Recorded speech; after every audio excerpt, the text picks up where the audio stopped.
Without further ado, I'll get started. Our speaker today is Bob Soule. He's a fellow community solar subscriber and trained electrification expert and big advocate of electric vehicles. So I'm really excited to hear about his experience traveling across the US to prove how capable they are. Before that, we'll go ahead and go through some brief neighborhood sun updates. So for those of you interested in referring friends or advocating for community solar in your area, just wanted to share which projects are currently subscribing. So we've got options across states here. We've got Maryland, Baltimore Gas and Electric. And if you see an LMI next to the utility, that means that we're also enrolling for folks who qualify as low or moderate income. So if you don't see that, then there is no specific discount for low and moderate income. So we've got BG&E and Pepco in Maryland has some LMI availability. Potomac Edison, First Energy, we call PEFE, that also has LMI availability. Delmarva Power and Light. And then in New York, we're subscribing in the Central Hudson utility region as well as National Grid. National Grid has LMI availability as well. And then in DC, we've got availability for folks who use Pepco DC as their utility. That one is only available for folks who qualify as low and moderate income. And then in Massachusetts, we've got availability in National Grid. Colorado has Excel, also available to low and moderate income folks. And New Jersey has PSENG, also available to low and moderate income folks. So I'll be sharing these slides later if you want to refer back to it. But just so you all know, if you are looking to refer people, make sure that you refer through My Solar. That way you get your gift card, and it's just helpful to know which regions are subscribing. Because sometimes you might refer someone and we're not actively subscribing for that area. So keep an eye out if you see anyone interested. We've also, Stephanie, yeah, I'm sorry to interrupt. no Can you worries. repeat? You said if you refer other people, refer them through. Yeah, the My Solar platform. So whenever you log in, the platform where you can update your contact details, billing, all of that, there are multiple ways you can refer through the platform. And every time you successfully refer someone, you'll see a new little solar farm appear on your pasture. And so you can either refer using your link, which you'll see in My Solar, or you can share your referral code and have people add that code as they're signing up. The link is usually easier just because it's a safer bet. But let me know if you need any help with that, and I'll be happy to walk you through it. Okay, thank you. Mhm.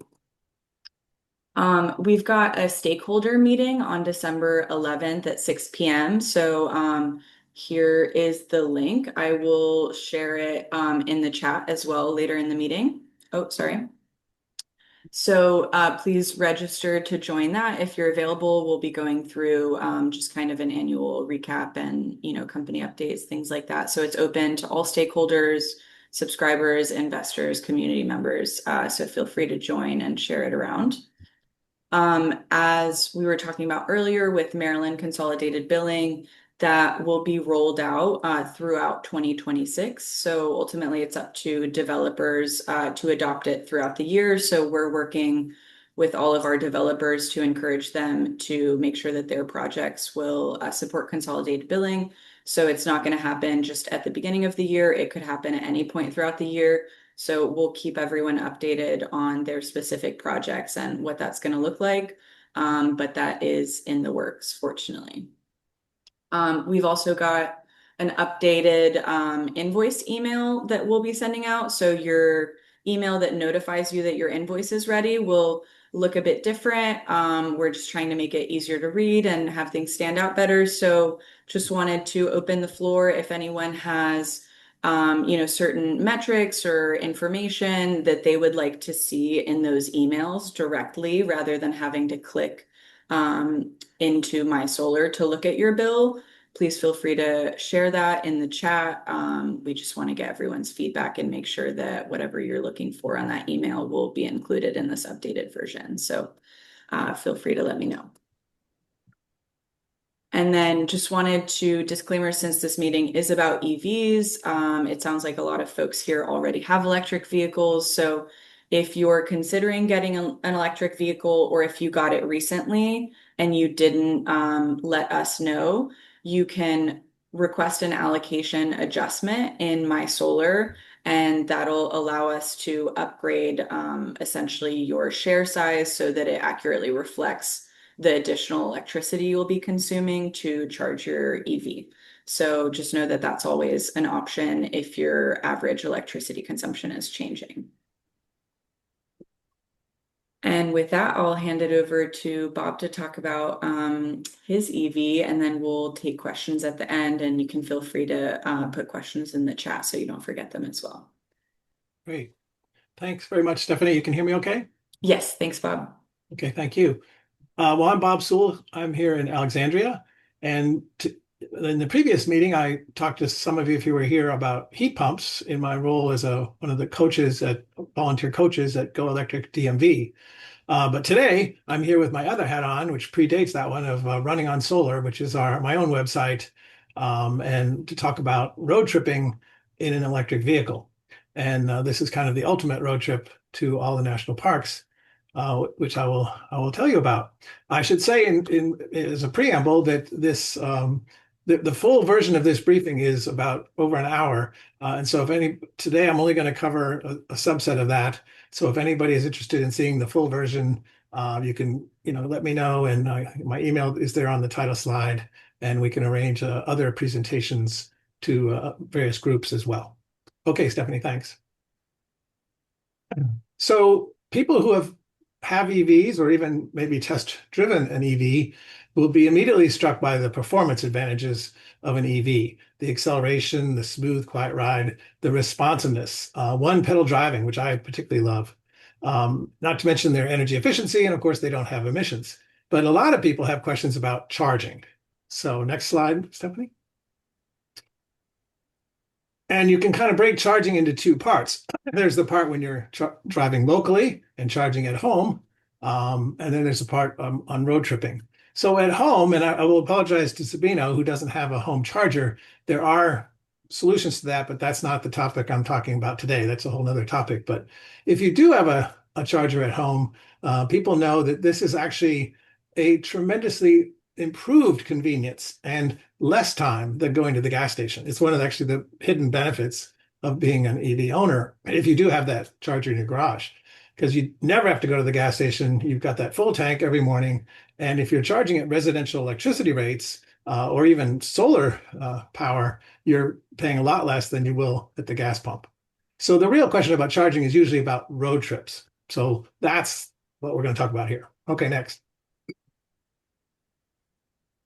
So that was why we did this. So first of all, let me tell you the what and the why. So the what was we went to all 51 national parks in the lower 48 states in an electric car. You can see the map there, which I'll come back to. If I believe we are the first and only people to have ever done that. And if you don't believe me, you can ask ChatGPT because it never lies. Next.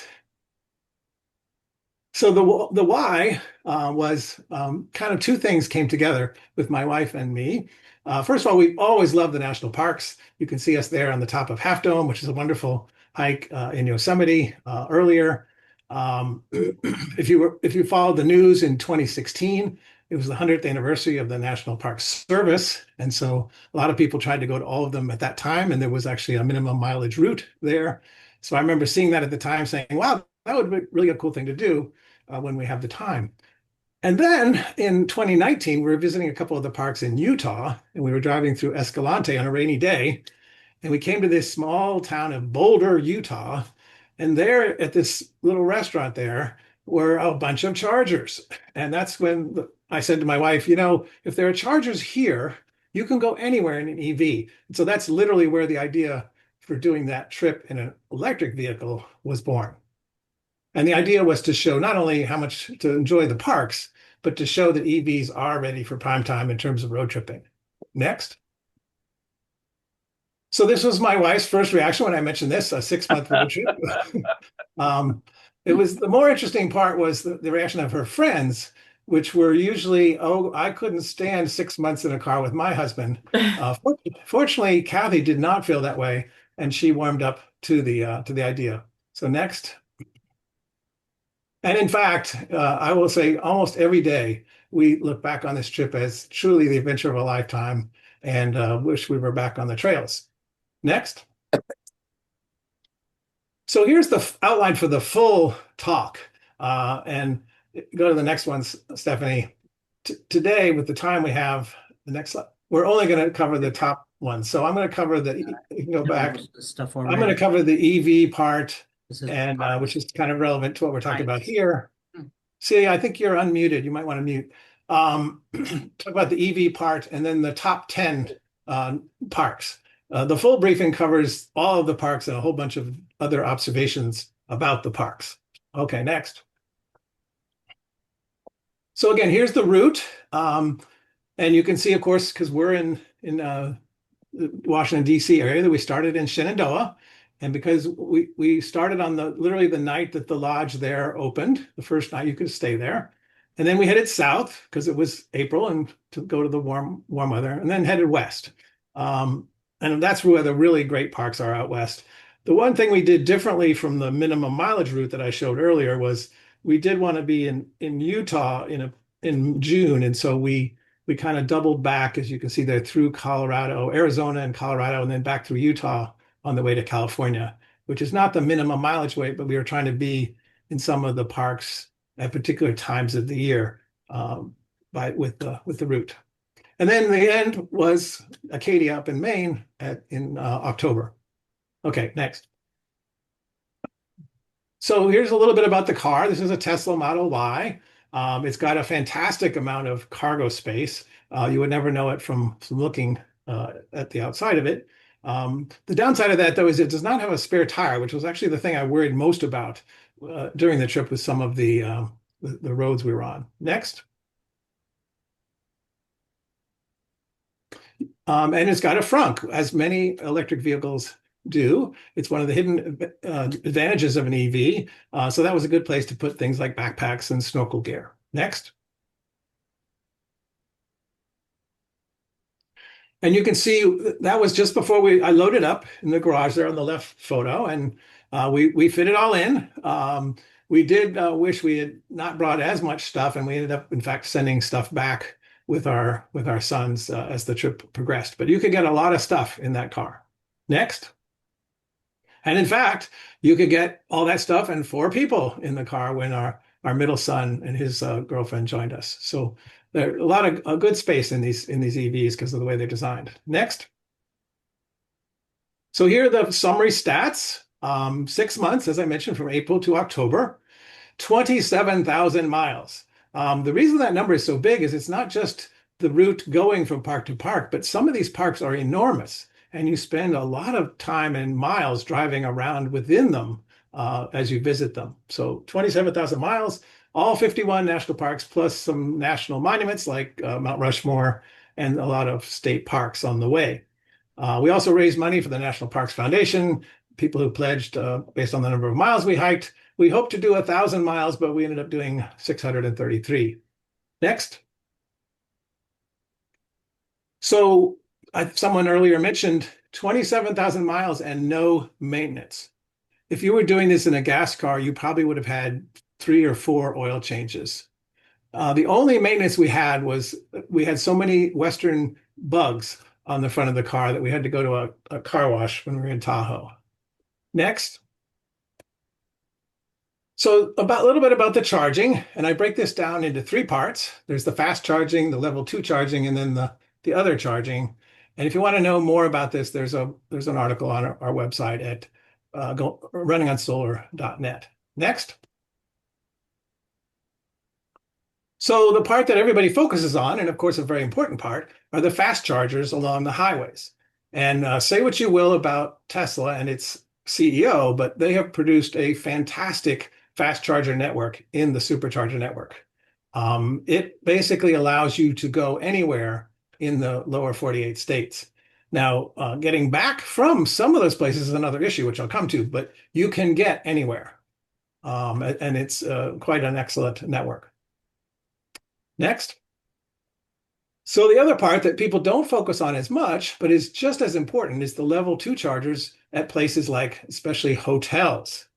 And because that's where you're going to stay overnight. And when you have a level 2 charger at a hotel, it's just like being at home. And in fact, most of these are free also. So you start off the morning with a full tank, just like you would at home. This not only allows you to get to the next fast charger, but it also allows you to get around within the parks where you're putting on a lot of miles exploring the parks, as I mentioned. Next, so that was our first night actually in Shenandoah. They have a charger out there at Shenandoah, which was nice. The other thing that level 2 charging is nice for is what I call topping off. People focus on how long it takes to fully charge a battery. So it takes, maybe 5 hours to fully charge a battery. Well, that's true, but not relevant in some cases, because sometimes all you need is a little extra to get to where you're going. So a good example of this was we were traveling across that's the upper peninsula of Michigan, and there weren't a lot of fast chargers on the way at the time. And it was a 250-mile leg. We probably could have made it from Duluth to Marquette, where we were going, but it was a little close. And so we stopped for lunch in a little town called Ironwood. And there was a level 2 charger there. We put in 50 miles while we were having lunch, and no problem. And I'll tell you later about how we found that charger. Now, the one thing I will complain about my particular EV is that with a 300-mile EV, 250 miles shouldn't be a problem, but the range accuracy is not very, very good on a Tesla, I'm afraid. That's one of the things they really need to enforce better, is the mileage estimates for range, especially at highway mileage. Next. So the third part of this charging, so we talked about fast chargers, we talked about level 2 chargers. The part that people never seem to think about is there are plugs everywhere. And in fact, in some of these remote places, it's easier to find a plug than it is to find a gas station. I'll give you Sequoia National Park as an example. It's very hard to find gas stations in Sequoia National Park. And there's two kinds of plugs that can be very useful. First, and especially useful, is a lot of RV hookups at campsites have 240 volt hookups for the RVs. You combine that with a portable charger, and you've got yourself a level 2 charger. Again, just like being at home. And even a standard outlet, 120 volt outlet, can be very useful. Again, it may take 24 hours to fully charge an EV with a regular plug, which is true, but again, not really relevant, because all you need is enough. And in fact, there was one place when we were there in Colorado that I'll talk about later that the level 2 charger wasn't working. So I asked the manager if we could use his plug, and he said, sure. And we put in 50 miles overnight, which was enough to get to the next fast charger. So again, a regular outlet can be very useful. And the fact that it takes 24 hours to fully charge isn't really the whole picture. Next.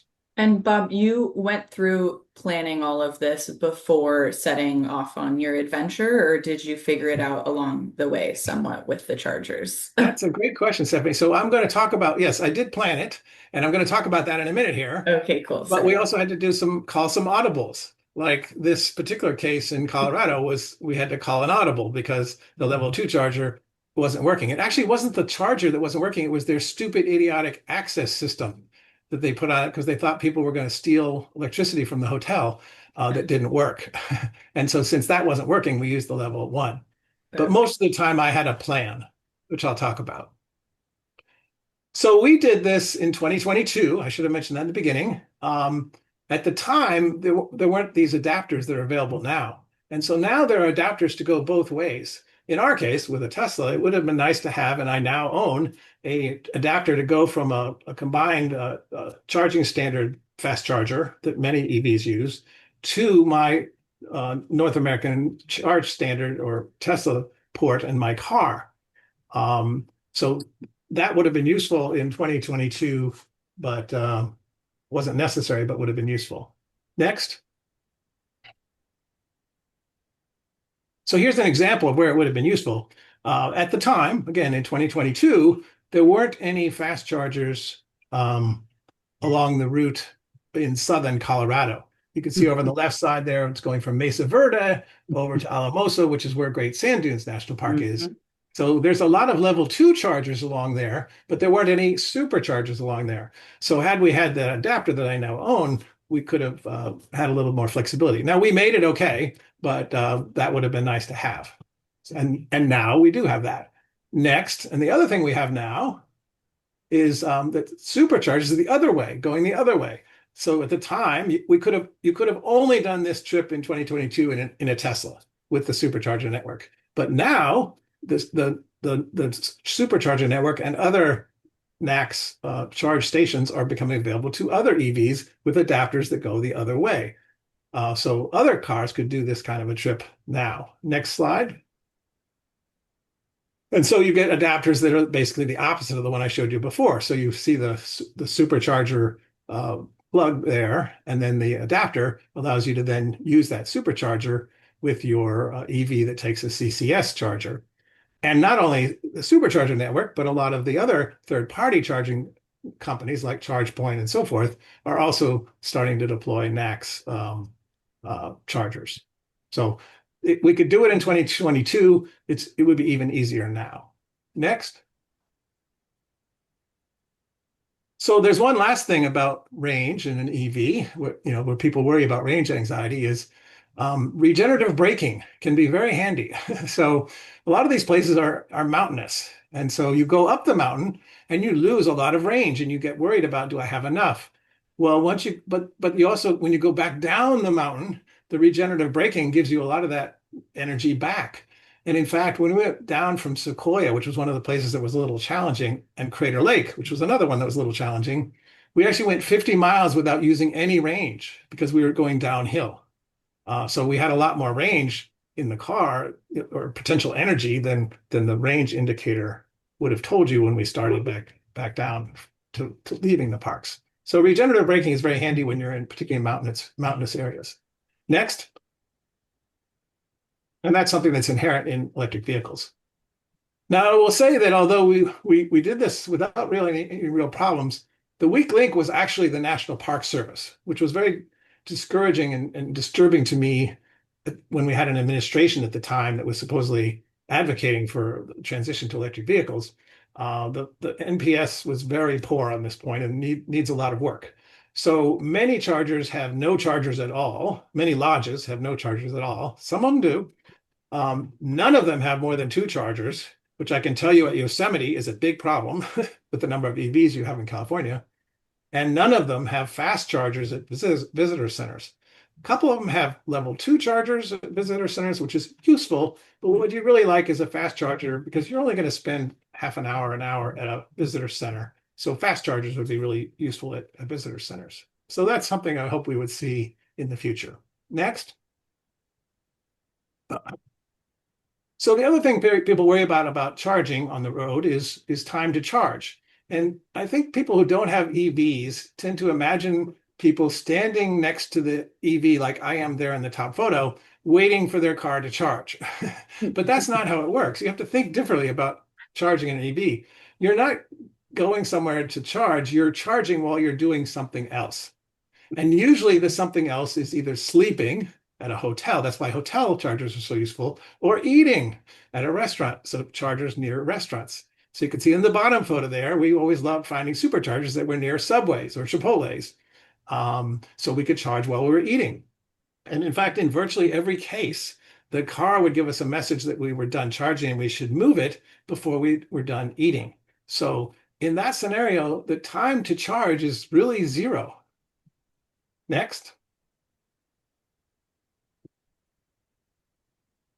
Now that scenario doesn't always pertain. There are some exceptions, particularly when there are no chargers at hotels, which was the case in a couple of places. So in those places, like in Florida City near Everglades, we did have to sit at the supercharger and wait for a charge because there wasn't one at the hotel. Same thing at the hotel we had in Moab, although now there's a supercharger at the hotel we stayed at in Moab. But even in those cases, it didn't really bother us because we would just do our emails and social media posts while we were charging. But those were just a couple of exceptions. And that will become fewer and fewer as there are more chargers at hotels. Next. So here's the summary, just the stats on charging. 112 superchargers 41 level 2, some of which were Tesla destination chargers, some were regular level 2, and a whole bunch of plugs. And again, you can read more about it on our website. Next. Okay, so we've covered charging, and now we're going to talk about the question Stephanie asked, planning the trip. And then we'll get to what was your favorite park, and then we'll wrap it up. Next. So there were 4 steps in planning, and it did take, this was my hobby for a year before we left, pretty much my full-time hobby. And there were 4 parts to this: planning the route, the number of days in each park, and the lodging reservations, and then the charging. Now, I will tell you up front that the least amount of time was the bottom one. Most of the time were things that had nothing to do with charging.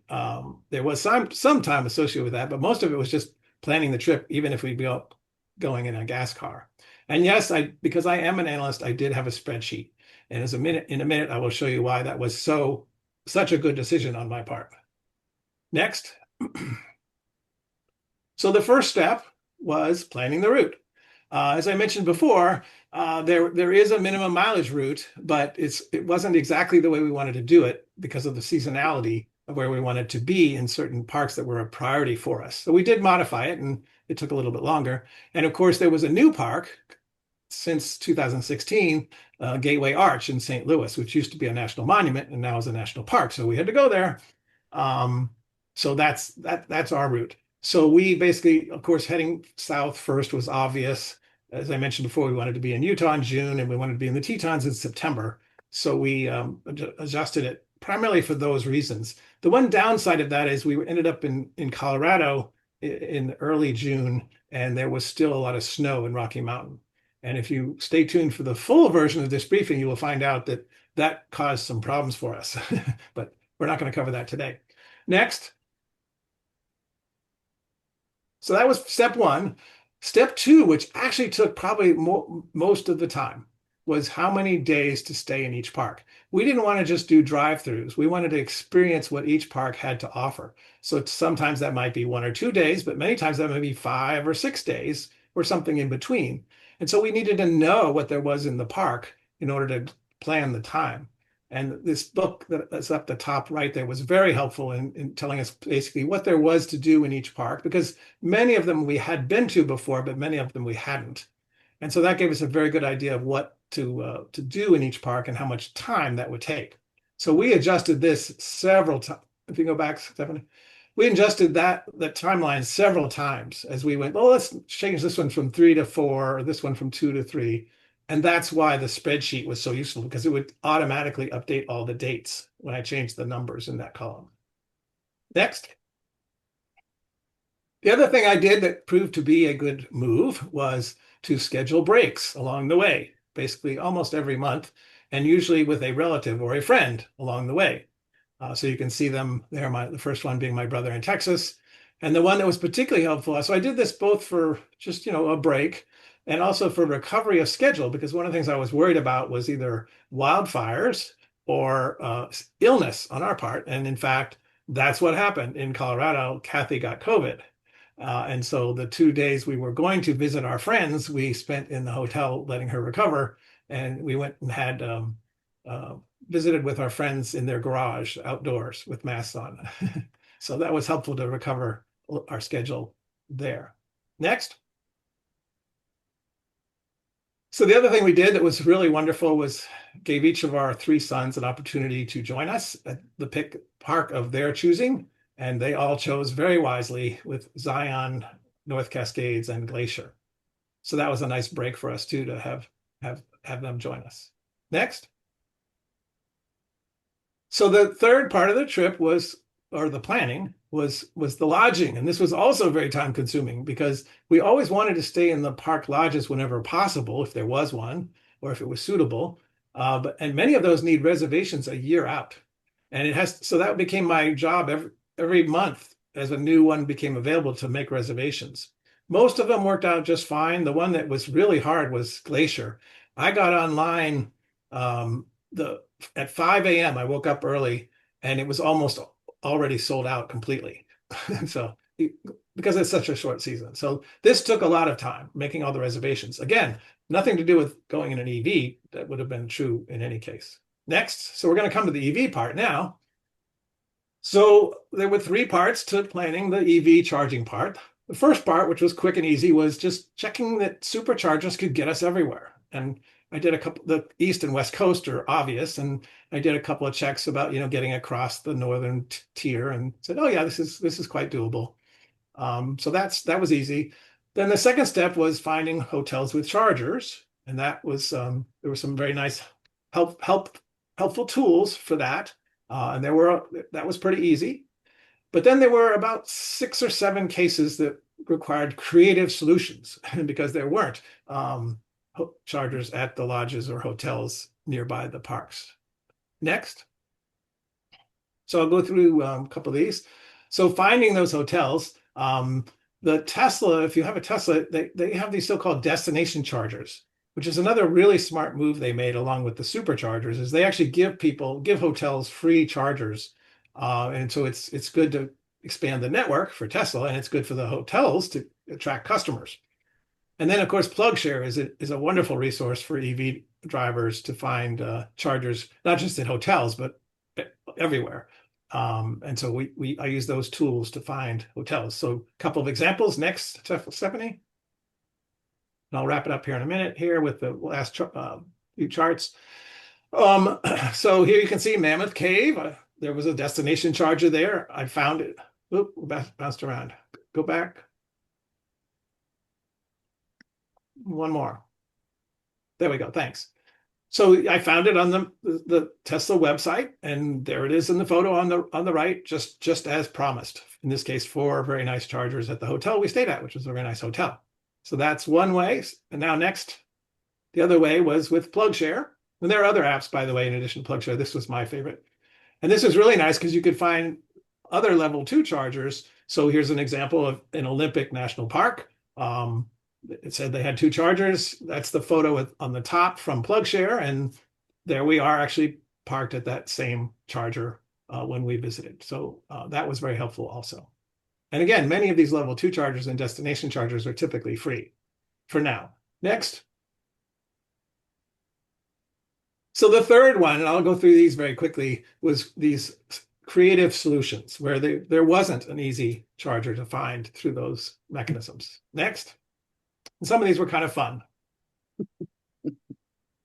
Okay, so this is my favorite one. This is the first one. So if you've ever been to Big Bend, Texas, and Terlinga, which is the town nearby, it's pretty undeveloped and desolate. Nothing is down there. I finally found a Recreation Western Ranch that was totally off the grid, totally solar powered with a big battery system. And they promised me they were installing a 240 volt outlet. And I kept getting back in touch with them saying, hey, do you have it yet? And they literally installed it the day before we got there. So we pulled up and lo and behold, it worked. And every evening we pulled in and charged. And it was wonderful because Big Bend is a huge park and we did a lot of driving within the park. So we had to charge every day. And so this was great because we were, in this case, truly running on solar. Next. So that was my favorite one. Another nice one was in Carlsbad, which really ought to have some chargers, but doesn't. Fortunately, there was a crowdsourced level 2 charger in the McDonald's parking lot. And I actually contributed to the crowdsourcing to repay them for their kindness in having this. So it was about a 10-minute walk from our B&B. I would just park there overnight and walk back to the B&B. Without that, we might have had a problem in Carlsbad. But that was very nice. Next. I mentioned already that the level 2 charger didn't work in Colorado, and so we used the regular plug, and it got us to the next supercharger. Even though we weren't fully charged, we had plenty to get to the next supercharger. Next. That one wasn't planned, but it was helpful. So this is another one of my favorites. You can actually rent an RV campsite. It's usually about $20 a night.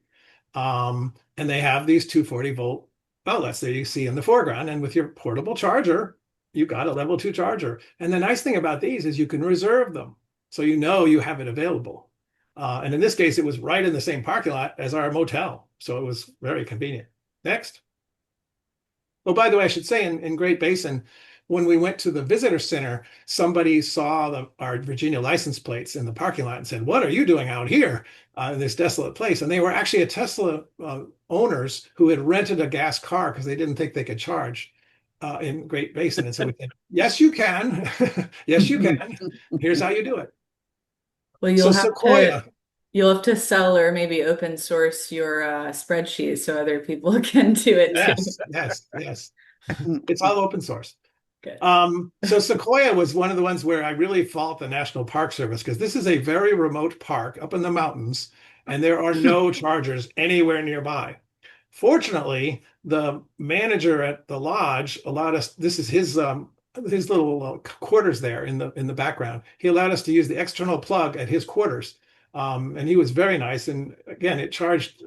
Overnight it gave us enough range. And he would always come out every evening as we pulled in to talk to us about what we had done for the day. He was a very nice fellow. They also have a bus system there, which is nice because we didn't have to use the car every day. Next. So again, regular plugs can be helpful.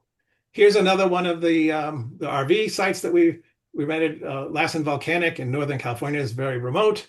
This was really helpful. Again, right across the street from our lodge. And in fact, I ran into another Tesla driver who was doing the same thing, although he was staying in his tent. Next.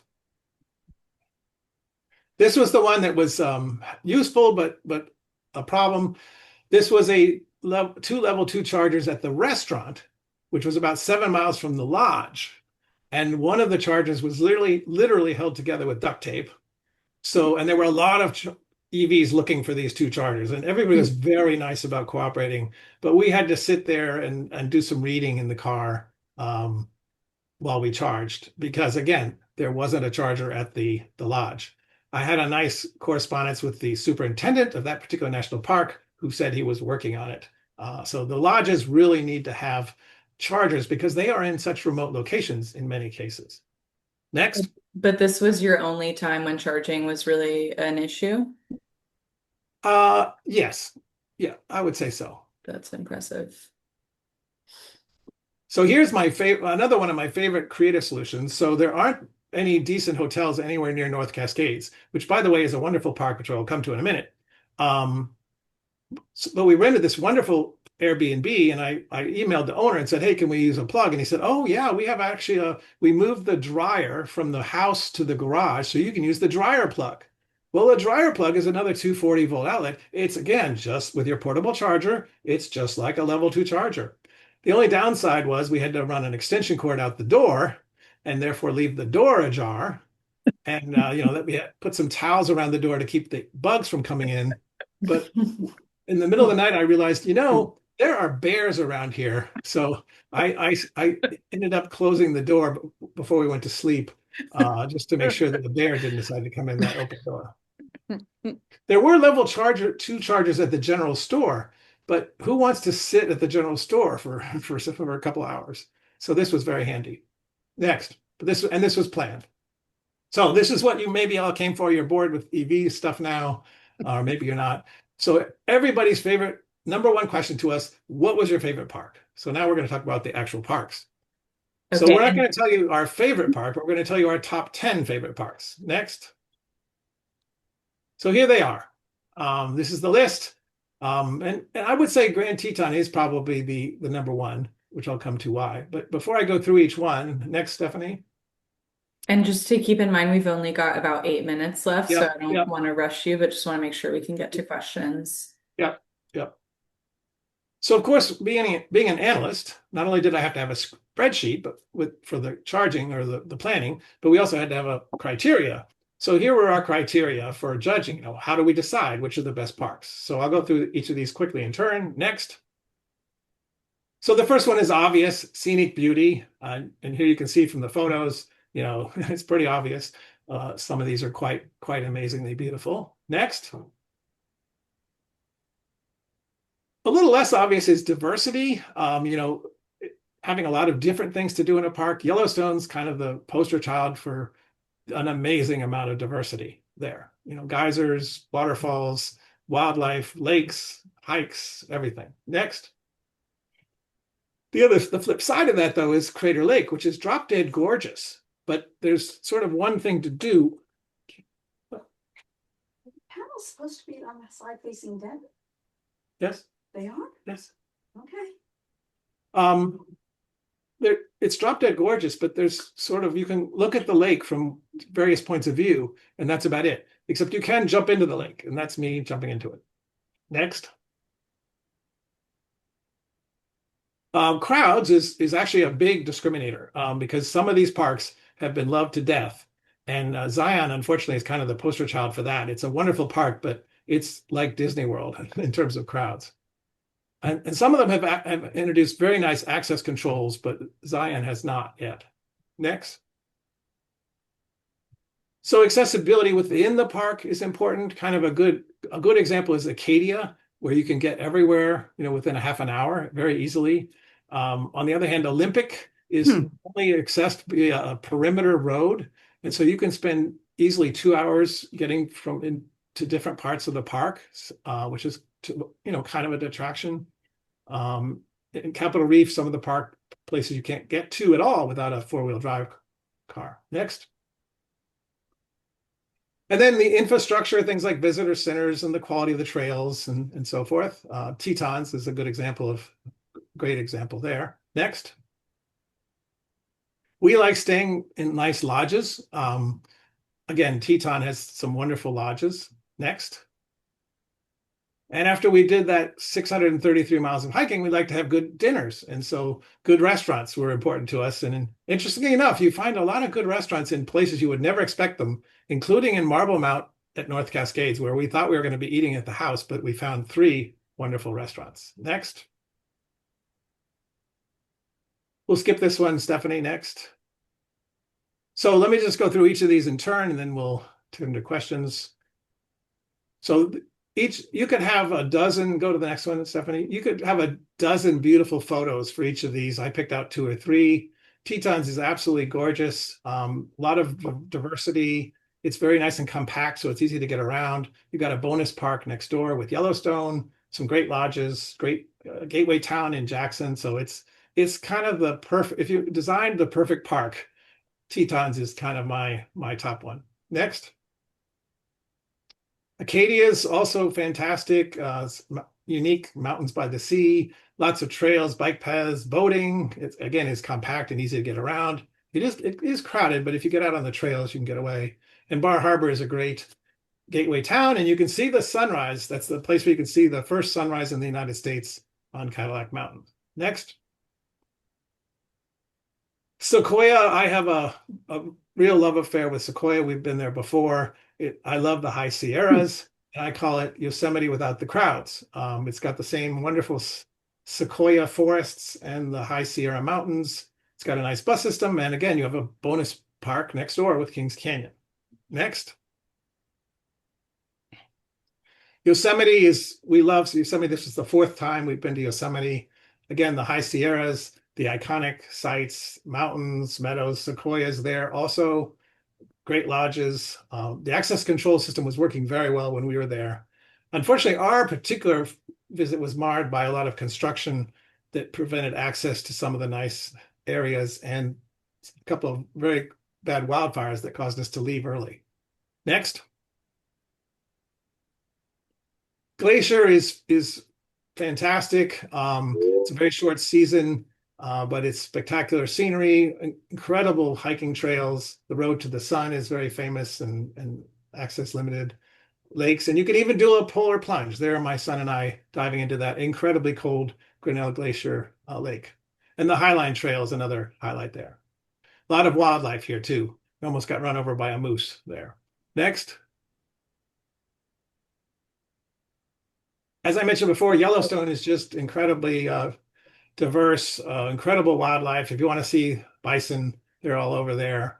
The hydrothermic features are really, really interesting, and there's an amazing number of them. Everybody knows about Old Faithful, but there are many, many more. And well, again, good lodges and Tetons right next door. Next. And of course, you can't leave out Grand Canyon. We've been to both the South and the North Rims. This particular trip, we only went to the South. There's some great trails to go down into the canyon. The village there is got a lot of infrastructure, and there's a nice gateway town just a few miles south of the South Rim. Next.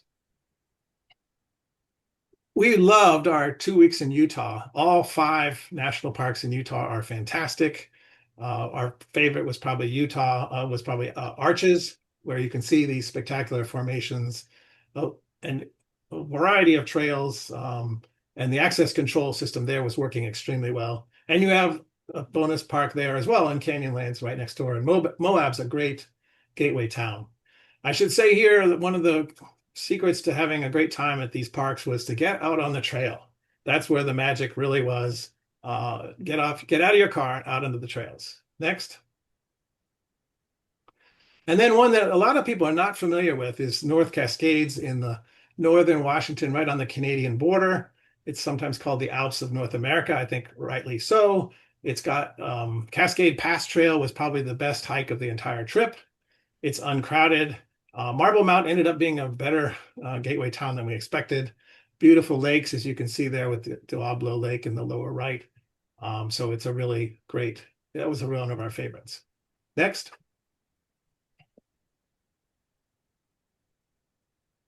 And Rocky Mountain, we've been there before. Unfortunately, this particular time we were really held up by the snow that happened just a week before we got there.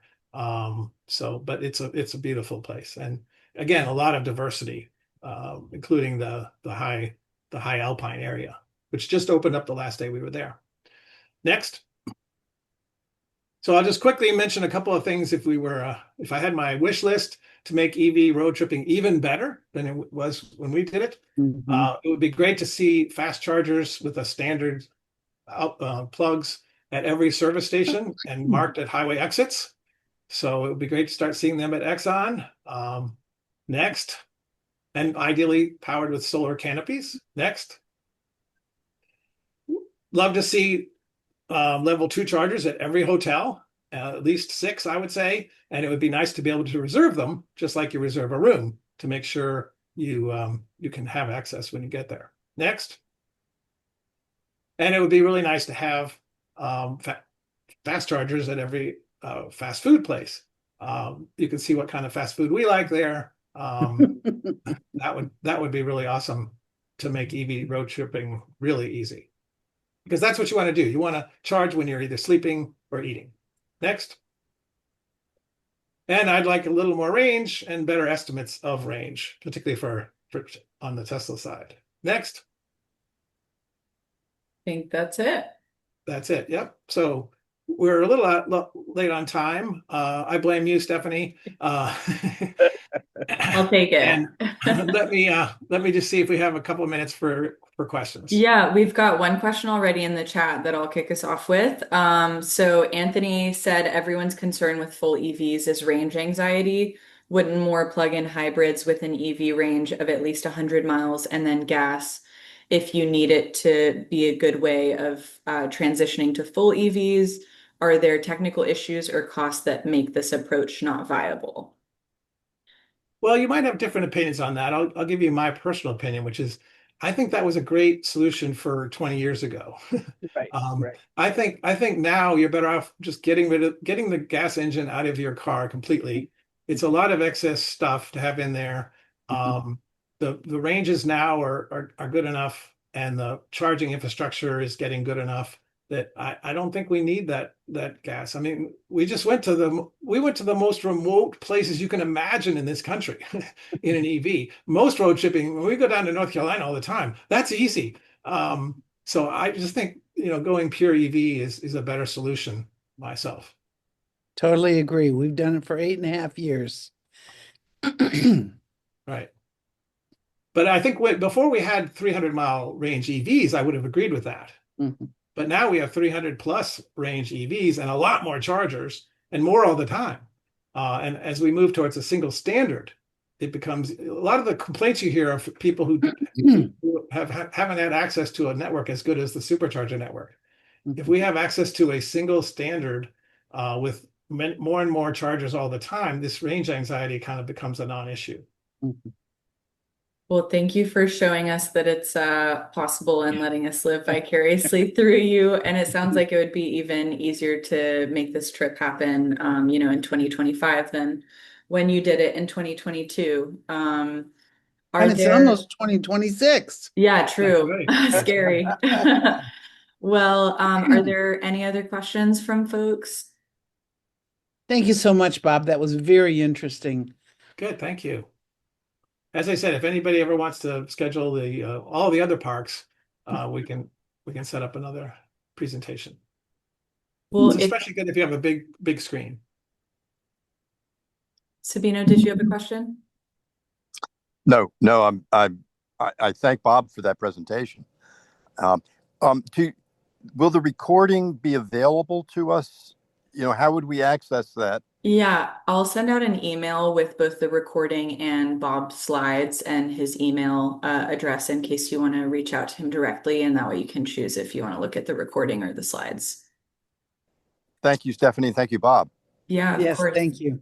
And we have a request for you to share your spreadsheet, Bob. Would you be okay with Oh, I'm gonna have to think about that one. That's Sounds like a lot of work went into it. send me an email. Whoever is Okay. interested, send me an email. Okay.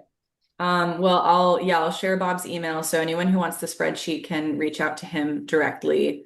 And yeah, it sounds like a lot of planning went into it, but that it's very feasible. Were there any particular challenges in your planning, or did you feel like all of this information was easily accessible online and it was just a matter of putting it all together? I think it was easily accessible. The real challenge was making the reservations at the park lodges. Hmm. Because you can't do it all at once. You have to wait, till each one is a year out. So that ended up being a lot of work that, shouldn't be that hard. But if you want to stay in the park lodges, they're very popular and often hard to get. So that was probably the biggest challenge in the planning part. And would you say you need to account for some wiggle room in case you might have to wait somewhere while someone else is using the charger? It sounds like that only happened to you once, which I'm quite impressed with. So that happened, let's see, very infrequently. So it happened at Yosemite. So they were and at well and also at Crater Lake.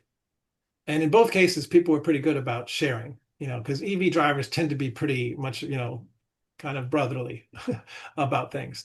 Um, and there was one time in Desert Springs when we were at uh, Juno, sorry, I'm forgetting the name of the park there. But there was somebody parked there, and he's, as soon as he knew I needed it, he moved his car. So, um, the three times we ran into that problem, everybody was very cooperative. But the real solution is there should be more than two chargers at hotels. As we get more and more EVs, I think, six is kind of a minimum number. And I think it would be very useful to have a reservation system, because you'd hate to get somewhere and be counting on that charger and have six people or two people using it and not unplugging until the next morning. Mhm. So I think you want to be able to reserve a room so you can sleep. I think you ought to be able to just as easily reserve a charger, and I'd be willing to pay for that. I don't think free charging is going to last forever. It's really just a benefit to attract people. But I think it ought to become kind of built into the reservation system. And then it Yeah, would be self-funding as well, so the hotel could pay for the charges. yeah, I think that would ease a bit of the anxiety that, people have around not being sure that they're going to have a charger. And then another question I had Right, was right. you mentioned the downhill, like in Yeah. mountainous regions, that it was really helpful to get Hmm. some energy back on that. Did you Right. also find that you had to sort of underestimate the range that it was giving you if you were going uphill a lot, or was that not as much of an issue? Oh, absolutely. That's the other side. That's the Yeah. flip side of the same coin. So Sequoia was the poster child for that, because we're going up. We had charged just before we started going up into the mountain area, and we're going up the hill, and we're losing range like crazy. um, and I'm getting a little worried here. And so if we hadn't been able to have that very nice lodge manager allow us to use his plug, we might have had a problem. because the only other alternative, my backup plan was there's a restaurant down at kind of the bottom of the mountains that had level 2 chargers where we could have gone down and had dinner and charged, but then we would have had to go back up the mountain again and lose all that range. And so, yeah, you use a lot more range going uphill, but you have to remember, oh, I'm going to get some of this back when I go back now. And so even if you think you don't have enough range left, when you're at the top of the mountain to get back down, you probably do because of the regenerative braking. Bob, does regenerative braking work while you're coasting also, or do you have to have some pressure on the brake pad? No, it works either way. Yeah. Even coasting. Yeah. Yeah. Well, you're never really coasting because if you Oh, let right. it this depends on the EV and how aggressive its regenerative braking is. With the Tesla, it's like, do you guys remember the bumper cars in amusement parks? There's no brake. If you don't push down on the accelerator, it just stops. And Mm. that's what will happen with a Tesla, at least. If you let up on the accelerator, it'll stop. Mm. So you always have to be putting some pressure on the pedal, the accelerator. Yes. Can I say something? Mhm. Yeah. We've had only Bolts until we've driven Nissan Leaf this last couple of years, but the Bolt has a very unique addition. Behind the steering wheel, there's an additional paddle. So once you let off the power, not gas, the power, it does decelerate, but also this paddle doubles the amount of deceleration. So Yeah. we like never have to touch the brake. And as Right. far as I know, Chevy Bolt's the only one that does that. Yeah, I think some of the EVs have set it. You can set it, but I love the aggressive regenerative braking because in addition to getting back the energy, the real benefit of it is you never use the brake. And Right. once you get used to that, you can never go back Right. because Right. one pedal driving is so much easier. Mhm. And it's really part of the car being more responsive to the driver. Because when I go back to driving my wife's gas car, which we haven't gotten rid of yet, I hate it because when you let up on the pedal, it keeps barreling forward. And I'm like, Right. I don't want you to do that. I didn't tell you to do that. Whereas an electric car with regenerative braking does exactly what you want it to do and nothing else. And that's the way it should be. So that's one of And the reasons it's such a goes much better driving performance. goes right along with the no maintenance. You never have to do brakes. Right, you're not using up those brake pads also. Now, I will say they use up tires more frequently though. Yeah. Yes, Celia just had an issue with a blowout on a tire. Well, it was because the tire was old. It should have been replaced, but my Well, husband and has also it's the flip side of that rapid acceleration also. You go through tires faster. And Celia, did your car have a spare tire in the back? Is it only Teslas that don't have it, or most EVs don't? None of the EVs do that I Okay. know of. but he was going to say something. Going back to when you're going uphill, you use quite a lot of power. When you come back downhill, you regenerate. It's about 50% of what whatever you used going up, you only get about 50% coming back. Right, you're not going to get it all because physics. That's my formula that seems to come out all the time. So you never get 100% back. Right, right. No, you can't because of physics. Right. Exactly. Right, but you get a lot back. 50%. Yeah. Well, I got to go get my car Well, that has a new tire. thank you all so much. I'm glad you were able to fix that. Yeah. Thank you, Bob, Yeah. for sharing your story thank and you. showing us it's all possible. I would challenge everyone to get out there and try their own road trip on their EVs. And I'll be sending a recording and all the resources we talked about in an email, so keep an eye out for that. But thank you all for spending your lunch hour with us, and keep an eye out for our first CAB meeting of 2026. Thank you, Stephanie. Thank Thanks, you. Stephanie. Thank you Thanks, very everyone. much. Have a good one. Bye. Bye. Bye. Let's see. I can get out of this.